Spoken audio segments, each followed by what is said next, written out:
অথচ এই শিবিরকে গেল ৫৪ বছরে আপনি চিন্তা করতে পারেন, একটা বিশ্ববিদ্যালয়ে তাদের কোনো সংগঠন করতে দেয় নাই, কোনো কর্মসূচি করতে দেয় নাই। কারণ কি? শিবির কি করেছে? শিবির সন্ত্রাসী? শিবির খারাপ কাজ করে?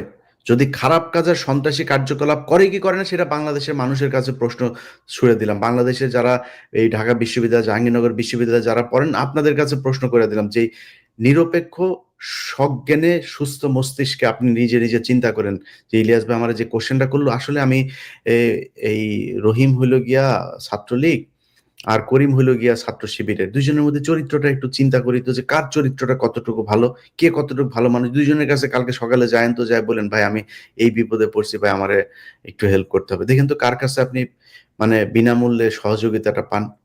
এটা আপনি ঠিক করে নিয়েন। এই দেশে ধর্ষণের সেঞ্চুরি হয়েছে। এই দেশে প্রকাশ্যে আমার চোখের সামনে কুপিয়ে বিশ্বজিৎকে খুন করা হয়েছে।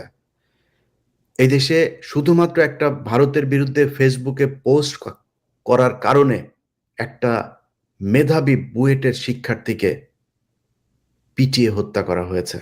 আপনি চিন্তা করেন তো, আপনার মা এখনো যদি, যখন তার ছেলের কথা মনে হয়, মৃত্যুর আগের দিন পর্যন্ত, মানে আগ মুহূর্ত পর্যন্ত, জীবনে কি কোনোদিন সে তার সন্তানের কথা ভুলতে পারবে? ছাত্রলীগ সেটা করেছে। এই দেশে এমন কোন অপকর্ম, ছাগল চুরি পর্যন্ত এই ছাত্রলীগ করেছে। সার্চ দেন, ছাগল চুরি করতে গিয়ে ধরা পড়লো ছাত্রলীগ কর্মী, দেখেন নেতা, দেখেন আপনি এখন গুগলে সার্চ দেন, এখন নিউজ পাবেন। এটা তারা করেছে। তাদের সন্ত্রাসী তো তারা, নিষিদ্ধ হওয়ার কথা ছিল এতদিন, তারা হয় নাই। নতুন একটা বাংলাদেশ এটা, যেখানে শিবির তার যে কর্মসূচি সেটা করার সুযোগ পেয়েছে। শিবির ভোট চাইতে পারে। শিবির এখন, আমি জানি না, আমি তো মানে ভবিষ্যৎ লিখতে পারি না, আমি জানি না যে শিবির কালকে পাশ করবে নাকি আবিদ পাশ করবে, আমি জানি না। যাদেরকে আপনারা যাকে ভোট দেবেন সে পাশ করবে।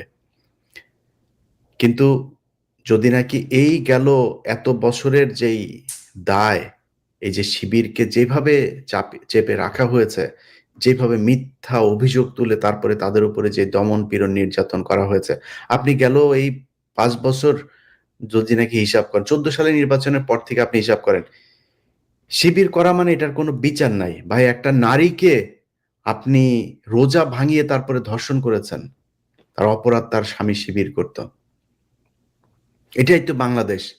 এই দায় মোচনের সময় এসেছে। সো আমি মনে করি সেই দায় মোচনের সুযোগ হিসাবে সাদিককে ঢাকা বিশ্ববিদ্যালয়ের ছাত্র দলকেও তারে ভোট দেওয়া উচিত। এই দায় মোচন করতে হবে।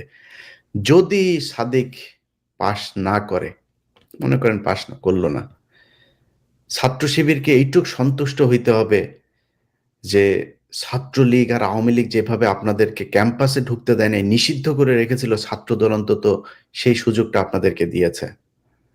অতএব এইটুক বাস্তবতা মেনে নেন, মেনে নিয়ে ধৈর্য ধরে আপনাদের দুই দলের ভেতরে যখন কিনা এই কম্পিটিশন চলবে, তখন আপনাদের এই দলে কিছু ওই দলে কিছু ভাগ করে করে এই ছাত্রলীগ এগুলো ঢুকবে। ঢুকার পরে দেখবেন আপনারা একটা কর্মসূচি দেবেন, সেই কর্মসূচিতে ও তো ছাত্রলীগ করে, ওর মাথায় আছে ওই পারে হইলো আমি, ও এখন ছাত্র দলের পক্ষে আছে, ওই পারে আছে হইলো ছাত্র শিবির। ওরে তো ছাত্র শিবির পাইলে ওরে পিটাইতে, বেদম পেটে মেরে ফেলতে হবে, কোপাইতে হবে। ও কোপাবে, দোষ যাবে হচ্ছে ছাত্র দলের উপর। ছাত্র শিবির তখন সেটার প্রতিশোধ নেবে। ছাত্র দল আমাদেরকে, ছাত্র শিবির প্রতিশোধ নেবে। ছাত্র দল আরেকজনকে মারার জন্য ঘুরবে, চেষ্টা করবে, হয়তো সফল হবে। এইভাবে চলবে। একটার পর একটা ঘটনা ঘটতে ঘটতে ঘটতে চরম মুহূর্ত যাবে। তখন আপনাদের দুই দলের ভেতরে এই ভাঙন তৈরির ফাঁকে আওয়ামী লীগ আবার ঢুকবে। সো সেই সুযোগ আসলে ই করা যাবে না, হইতে দেওয়া যাবে না। আপনাদের